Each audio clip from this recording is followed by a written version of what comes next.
Is the Quran today a book of knowledge, or is it primarily a book of morals? Look, our perceptions of the Quran are endless. People have so many different perceptions about the Quran that they cannot be counted.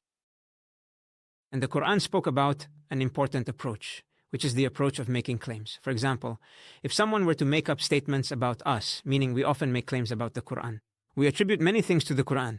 Each person projects their own perception onto it. One says the Quran is a book of peace, another says it is a book of violence and fighting, another says it is a scientific book, and another says it is a book of morals. There are just so many perceptions, but do not rely on any perception about the Quran that the Quran itself has not mentioned. Otherwise, we would be following the approach of making claims, which the Quran warned against. Therefore, if we return to the Quran itself, we find that the Quran tells us it is a book meant to guide human understanding. Allah the Almighty, what did He say? He said, the month of Ramadan in which the Quran was revealed as guidance for mankind. So it is a book of guidance. All right? Guidance in what? We find that another verse clarifies this when Allah the Almighty said, we sent our messengers with clear proofs and sent down with them the book and the balance so that people may uphold justice. Therefore, the guidance of the Quran came so that people may uphold justice. Therefore, everything that needs to be known in order to uphold justice in managing human society, the Quran possesses the knowledge to guide towards it. That is why Allah the Almighty says, indeed, this Quran guides to that which is most upright. He did not say it guides to what is merely upright, but rather to that which is most upright. So it came to guide the world of ideas. How do we manage this vast human society with all its differences and opinions towards what is most upright? This is the fundamental purpose for which the Quran was revealed. Now, setting aside the logic of the Quran, let us look at its actual impact. Let us examine the reality of the Quran itself.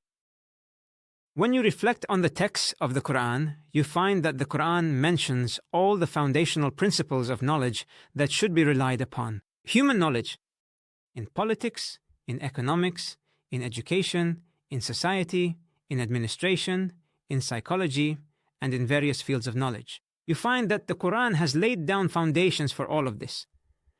For example, if we look at the field of knowledge, if you read, for instance, Surah An-Nahl, Surah Ar-Rad, and Surah Ibrahim, you will find a complete theory of knowledge in these chapters.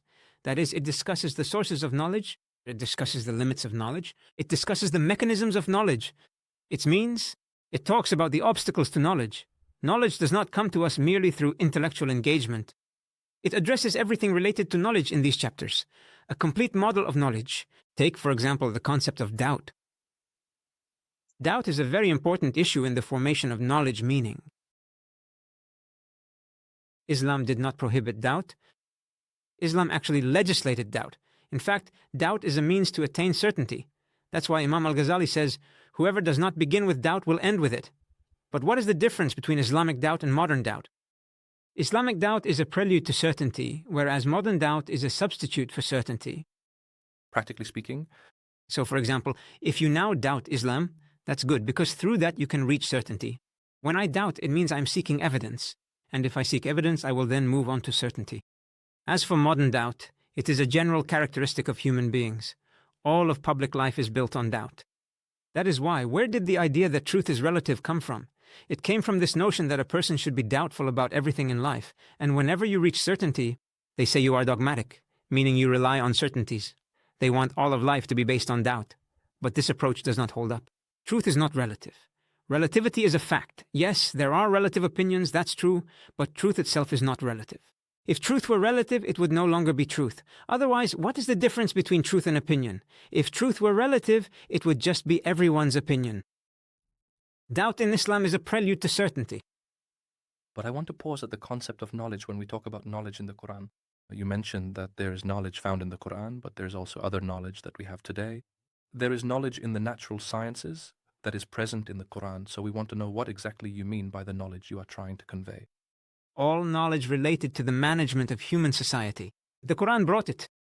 Every kind of knowledge that requires divine guidance was brought by the Quran, and I gave you an example of a knowledge model, but if we wanted to list them all, the discussion would become very lengthy in this area. For example, in the political model, there are hundreds of verses, not just dozens, but hundreds, related to political matters. The example of Pharaoh alone is enough. How many times is it repeated in the Quran? Many times. The example of Pharaoh is a political model, as are the verses about war and peace. How many times is it repeated in the Quran? Peace and war are the foundation of politics.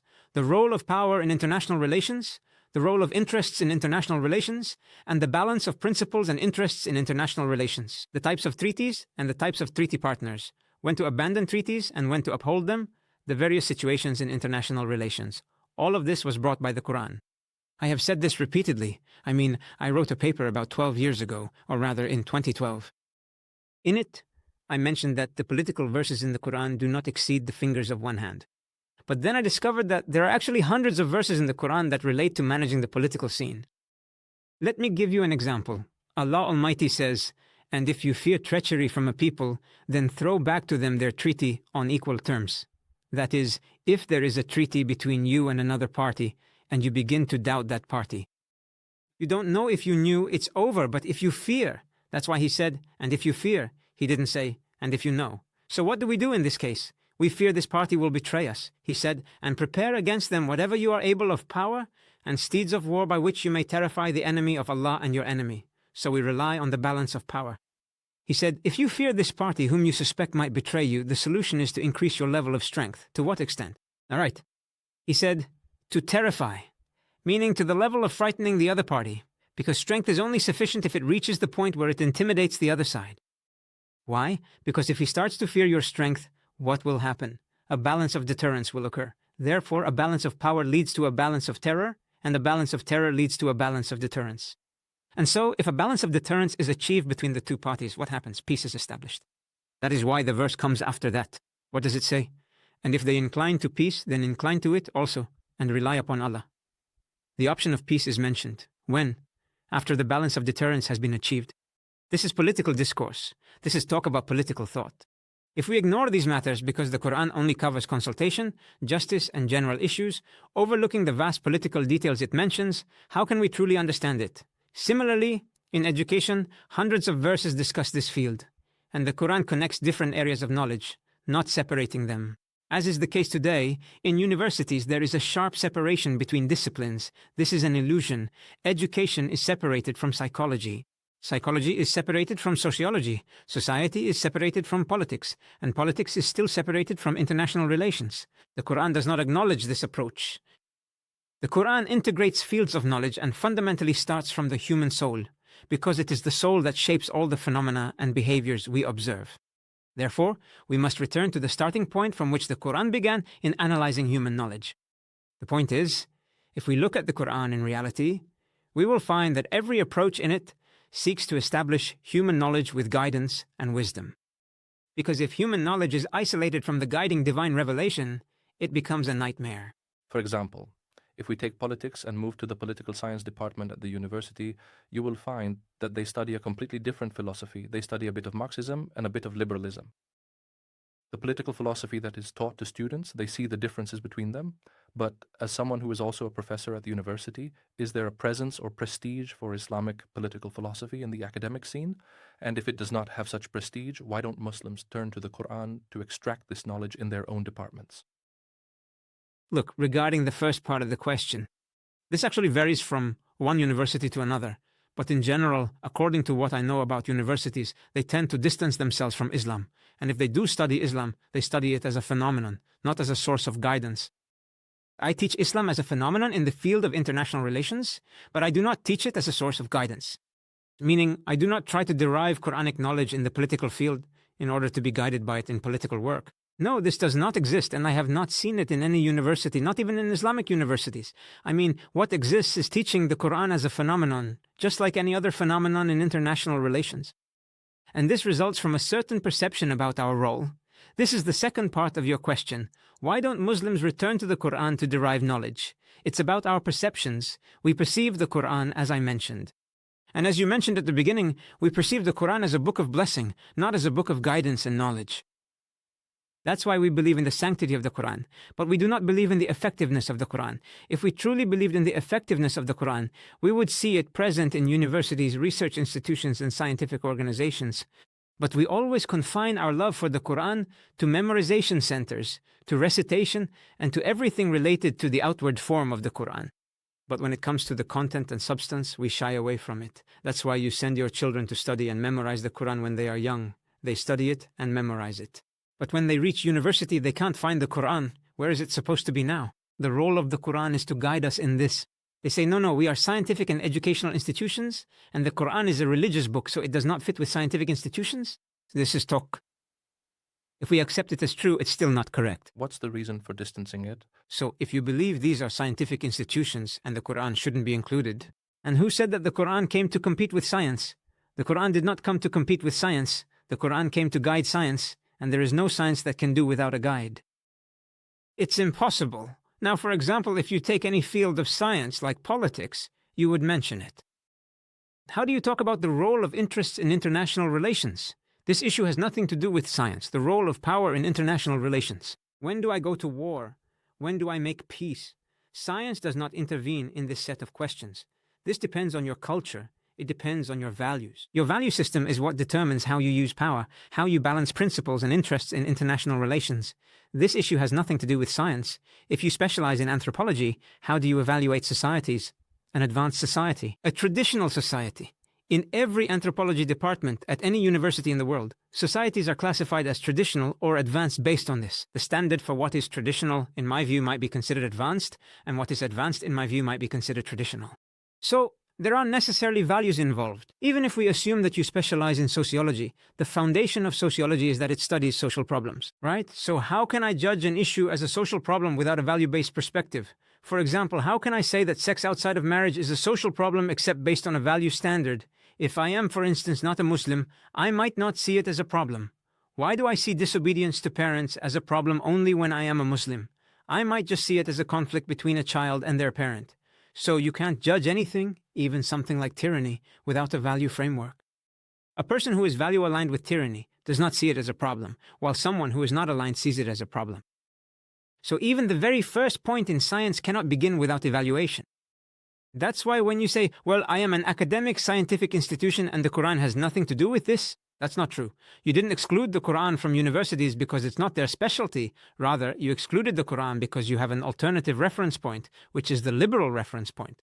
That's why when you read economics textbooks at university, or political science or sociology, you find that education is tailored to fit the liberal ideology, except for a few rare cases, in their views on the role of science, the purposes of science, the subject matter of science, and even the very boundaries of science itself. All of this stems from purely liberal perspectives, which is why they exclude the Qur'an, because in their view, it has no relevance in this field. But that's because they believe the Qur'an is a book unrelated to the sciences, even though they study things that have nothing to do with science. I mean, when you study Machiavelli, does Machiavelli have anything to do with science? Does Thomas Hobbes have anything to do with science? Does Nietzsche have anything to do with science? These are all ideas and ideologies, some of which have risen and some of which have fallen. So why do you include all these things? And then when it comes to the Qur'an, which is guidance for all people, we deprive ourselves of it. That is why we are experiencing a very serious disconnect between the productive Muslim intellectual mind and the Qur'an. We have fields of knowledge, we have hundreds, if not thousands of specialists in education, sociology, international relations, economics, and all other social and human fields. But they are disconnected from revelation. They produce knowledge, but in isolation from revelation. That is why we are holding a conference at the Ministry of Endowments in Qatar for the first time starting next year about the Qur'an and human and social sciences. For the first time, because the purpose is to create a connection. How can we bring researchers from these fields and have them engage with revelation, with the text of the Qur'an, and reinvest them in these disciplines? If this succeeds and continues, it will be a very important path in the Arab world to restore the Qur'an's role as a central foundation in the production of human and social knowledge. Because as we mentioned, on the three levels in scientific research, the descriptive level, the interpretive level, the normative level, the Qur'an. As I said, even to describe a phenomenon, you need to have a value standard, and to interpret it, you also need one. And even to evaluate it, you need a value standard. So you must bring forth your value reference. And since you claim that the Qur'an is your reference, so we must see it embodied. How can we claim that the Qur'an is our reference, yet not see it present in research and intellectual institutions? This is a major contradiction we live with. That's why Ali Izzet Begovic has a saying that really struck me when I read it. He says, Muslims do not believe in the sanctity of the Qur'an as a methodology. They believe in the sanctity of the Qur'an as an object. And this is a reality you can see with your own eyes. For example, when the Qur'an is burned, everyone gets angry and saddened, and this is a good thing. People are upset by this offense. that someone insulted the Qur'an, but we ourselves offend the Qur'an by excluding it from the realms of knowledge. But that's considered normal, there's no problem with it. Imagine we have a very brilliant person who applied to 2 institutions for work. One institution rejected him and said, "No, I don't want you." The other institution said, "Wow, you are truly brilliant. Your abilities are impressive. I want you to work with me." When you joined the company, they gave you an office outside the company, actually the fanciest office in the company. All right? But you're not working with them. You're just sitting in your office. As people come in, they greet you, and you see them greeting you. "How are you? Good morning. How's everything?" And so on. But you say, "I want to work with you." They reply, No, you're excellent. You're truly brilliant." To the extent that they gave you an office outside the company, and it's the fanciest office in the company, this is exactly how Muslims treat the Qur'an. There are people who rejected the Qur'an. Disbelievers and non-Muslims rejected it. But Muslims said, "We have accepted the Qur'an." All right, then let it be present in your reality. Let it be present in your educational institutions. Let it be invested in the fields of knowledge. No, you are too great to be invested in. Where are you? Just stay in the memorization centers. Just stay in Ramadan. Rest assured, we'll complete 20 readings of the Qur'an in Ramadan, but don't get involved in the production of knowledge. See how it is? Isn't this a form of disrespect? That's why, look at the only complaint the Prophet, peace be upon him, expressed in the Qur'an. What is it? It is the complaint about abandoning the Qur'an. And the messenger said, "Oh my Lord, my people have taken this Qur'an as something to be abandoned, and now we are doing the same thing." We are repeating the idea of abandoning the Qur'an. When you are a memorizer of the Qur'an, that is something important. When you are a memorizer of the Qur'an, that is something important, but that does not exempt you from abandoning the Qur'an. You might be someone who has memorized the Qur'an and yet abandoned it at the same time when you do not act upon it, when you do not reflect on the Qur'an. When we read the Qur'an, we discover that the Qur'an is clear. The purpose of its revelation is not just memorization, but also reflection upon it. This is the essence of the topic of reflection. And this is what the topic is about. This topic matters to me first and foremost, because today you are asking us to reflect on and read the Qur'an in a certain way and to derive knowledge from it. But even so, there are linguistic barriers, there are psychological barriers. We believe that today we are not qualified, that we cannot read the Qur'an today. For example, let me give you a verse that just came to my mind. Say, He is Allah, the One, Allah, the Eternal Refuge. Not everyone knows what As-Samad means. Say, I seek refuge with the Lord of daybreak, from the evil of what He has created, and from the evil of darkness when it settles. Not everyone knows the meaning. We recite these verses daily. So how do you expect me today to reflect on the Qur'an, derive knowledge from it, and use it in my daily life, and reform myself without resorting to traditional institutions, traditional interpretations, and traditional methods, which, to be honest, I'm not saying they're all bad, but you're trying to propose a new kind of expectation. So I want to understand your perspective on this path and approach. No, I don't think this is a new approach. This is what the Qur'an itself says. The Qur'an itself commands us to reflect. My brother, just imagine that the Qur'an commands even the disbelievers to reflect. So what about the Muslims? Do they not reflect upon the Qur'an, or are there locks upon their hearts? This verse is directed at the disbelievers. It commands them to reflect. So how about us Muslims? We don't reflect, and the strange thing is we live in a state of contradiction. For example, if we see a non-Muslim, like a driver or someone else, we want to give him a copy of the Qur'an, thinking he might be influenced and embrace Islam. But you say you're not interested in the Qur'an. How can you give it to non-Muslims hoping they'll join Islam while you refuse to read it? Your examples are important. For instance, say, He is Allah, the One, Allah, the Eternal Refuge. These are difficult words. What percentage of the Qur'an is like this? Assume 80% of the Qur'an's words are difficult. Where is your reflection then? While in reality, most of the Qur'an is made easy, most of the Qur'an is simple, and you can reflect on it. And I read Surah Al-Baqarah, it's very clear. I read Surah Al-Fatiha, it's very clear. I read Surah Al-Hujurat. Honestly, one of the students at the university, when I asked them to reflect on Surah Al-Hujurat and share their thoughts about it, they objected, saying it's a bit difficult, and how could they do it, and that they're not qualified, and so on. So he went ahead, and he came up with 30 ideas just from Surah Al-Hujurat. He reflected on it and derived them. It explains to you social rules, social principles. How do you manage a society? How do you run a community? The words are clear in Surah Al-Baqarah. That is the book in which there is no doubt, a guidance for the God-conscious, those who believe in the unseen, establish prayer, and spend from what we have provided for them. Where is the difficulty in this part? Look at Surah Al-Hujurat. Indeed, those who call out to you from behind the chambers, most of them do not understand. It is clear, and absolutely clear. Therefore, the act of frightening people and intentionally making them feel afraid by repeatedly saying, we are simply not qualified to understand, is fundamentally not correct. The reality is that many Quranic verses are perfectly clear and accessible to everyone. And for those specific verses that are not immediately clear or are more complex, we naturally turn to the expertise of the scholars to gain a deeper understanding and proper guidance. And here is the confusion. People mix between two concepts, the concept of contemplation, tadabbur, and the concept of interpretation, tafsir. Contemplation is obligatory for everyone. All people must contemplate the Qur'an, each according to their ability, and there is no one incapable of doing so. Allah the Almighty, He said, the month of Ramadan in which the Qur'an was revealed as guidance for mankind, for all people. So every person must take their share and portion of Quranic guidance. No one is exempt. I'm not telling you now to repel evil with what is better, and suddenly the one between you and whom there is enmity becomes as if he were a close friend. You should understand this. It's clear that, for example, even if there is a huge conflict and enmity between you and me, and we've argued and disagreed, sometimes a single message on the phone, it can change the whole equation for you, and suddenly you reply to me with an even better message, right? So, the Qur'an can be reflected upon. This is open to everyone. But as for the verses that are difficult to understand, here we turn to the scholars, because they are the ones who know the context of the Qur'an, who know its paired verses, and who understand its clear and ambiguous passages. And those who know the literal reading, the contextual reading, the reasons for revelation, the prophetic explanations, and so on, these are all requirements for examining the religious text. In this case, yes, we turn to the scholars. But if we mix up interpretation and reflection, that would mean that the entire Qur'an is difficult to understand. Most of it is clear. Only a part of it is difficult, like Surah As-Safat when you read it.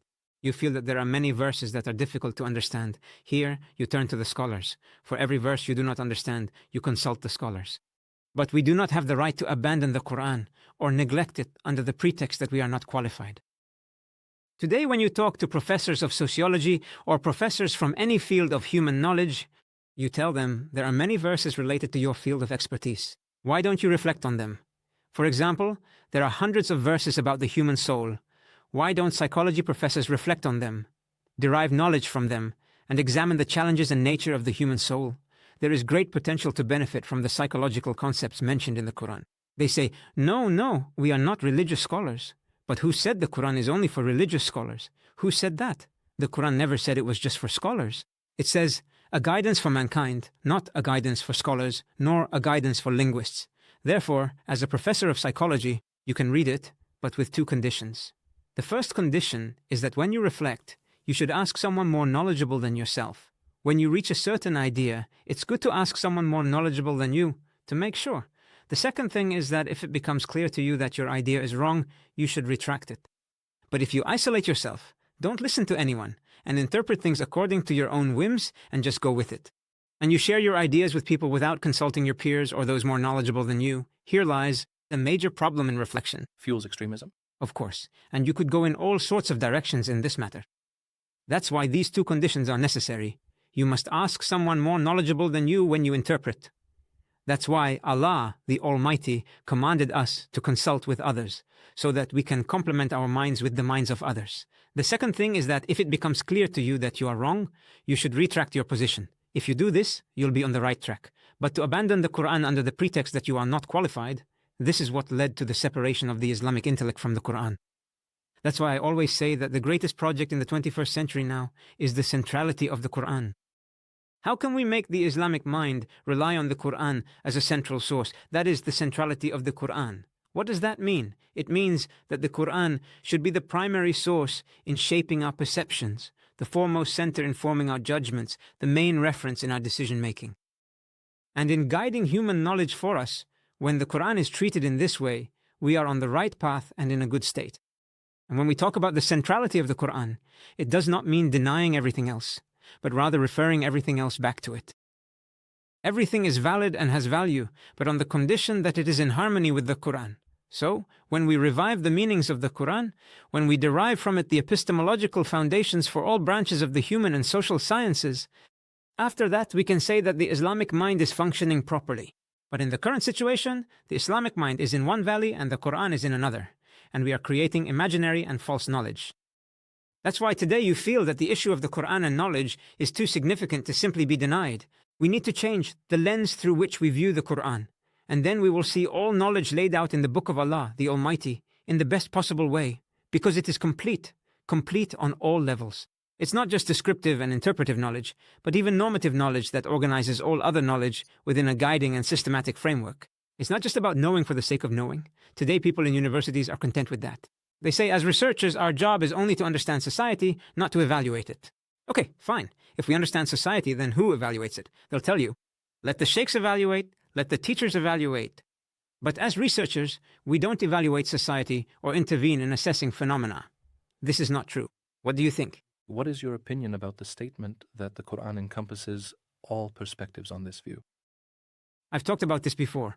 But if the Qur'an encompasses all perspectives, that is, to complete the narration attributed to our master Ali ibn Abi Talib and others, then it means to interpret it according to the best of those perspectives. Yes, the Qur'an does have multiple interpretations, but not all of it does. Hundreds of verses are definitive and do not allow for multiple interpretations. The statement isn't entirely accurate if we take it in its absolute sense, but what is meant is that sometimes the Qur'an, some verses have multiple interpretations. So we adopt the best of them, that is the most likely one, based on what is indicated by context, parallels, definitive verses, and the context of the surah. The thematic unity of the surah.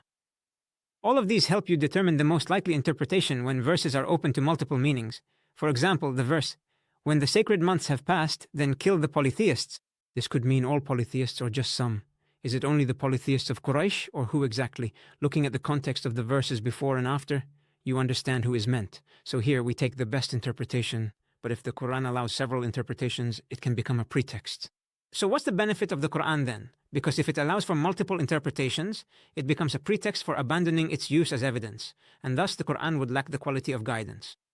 And how could it guide to what is most upright if it allows for multiple interpretations? That's why I mean, if the intentions of these people are good, then they are mistaken. And if not, then it becomes a means to undermine the Qur'an and strip it of. And some people use mistakes as evidence. They'll say to you, well, I might make a mistake, meaning because the Qur'an allows for multiple interpretations, so they'll say, I might misunderstand the Qur'an. Therefore, it's better to avoid or not encourage people to reflect on the Qur'an. This is not correct. Who hasn't made a mistake in understanding the Qur'an? Even some of the companions made mistakes in understanding the Qur'an. Adi ibn Hatim, as mentioned in Sahih al-Bukhari, misunderstood the meaning of the white thread and the black thread until he came to the Prophet, peace be upon him. The Prophet, peace be upon him, explained to him what was meant and clarified it, and he jokingly said to him, "You are broad-necked," meaning he was teasing him about his misunderstanding. But the Prophet, peace be upon him, did not tell him to stop reflecting on the Qur'an after that. No, he corrected his understanding, and then he continued on. If fear of making mistakes were a reason to abandon the Qur'an, then all of us would have abandoned the Qur'an, because no one is infallible. No one has a guarantee that they won't make mistakes. So the problem is not making mistakes. The real mistake is abandoning the Qur'an itself. Anyone who wants to abandon the Qur'an out of fear of making mistakes is actually addressing a mistake with an even bigger mistake. People are afraid of extremism. Abu Nahar, there's this idea that people who delve a bit deeper, interpret and try to reflect, people even get worried about their own children, that you're afraid they might become extreme or something. So you become a bit cautious with them in this regard. What's your opinion on this aspect? No, whoever wants to be extreme can be extreme in anything, even international law. America became extreme in its interpretation. The invasion of Iraq was the result of extremism in understanding international law. Many legal texts are interpreted in an extreme way. The wars waged under what is called democratic war are a misinterpretation of the rights of peoples. Self-determination is a misused concept in this context. So America became extreme, and the West became extreme in their understanding of international law. Extremism exists whether on the far right or the far left, and the solution is not to abandon the text, but to address this extremism. I mean, if you become extreme in your interpretation of the Qur'an, does that mean I should just say, fine, let's abandon the Qur'an? For example, there are extreme interpretations? No, the solution is to confront this extremism, and it's the same with the idea of manipulators. It's not just about extremism, and on the other hand, today some people say that if you open the door for contemplation of the Qur'an, manipulators will take advantage of it. So, based on the manipulators, do these people really need permission? I mean, do they need permission from the scholars? If the scholars give them permission, they'll enter, but the truth is, they'll enter whether you approve or not. If you stop people from contemplating the Qur'an to avoid manipulation, manipulators benefit most. Sincere people suffer most because they will avoid reflecting on the Qur'an out of fear. Meanwhile, manipulators will seize the opportunity to access the text and mislead Muslims. And today, you can see that some of the major well-known manipulators, when they entered the Islamic sphere, they swept through and gained large segments of Muslims through their manipulation. because Muslims have become disconnected from the Qur'an as a result of abandoning it, and in many cases, they are unaware and unfamiliar with the texts of the Qur'an, they have become estranged from it. As a result, it has become easy to manipulate their minds. Someone can bring any verse and use it to deceive them. Even professors of Sharia have been misled. They got dragged into this. Why? Because we are isolated from the Qur'an. When we became afraid of the Qur'an and abandoned it, this happened. The result was that it became easy to manipulate our minds, and that's why manipulators have become widespread today. Why? Because they realized the state of drought in the Islamic mind regarding the Qur'an, and they were able to exploit that. But the greatest way to ward off manipulators is to encourage young people and Muslims to read the Qur'an, reflect on it, and become knowledgeable about it.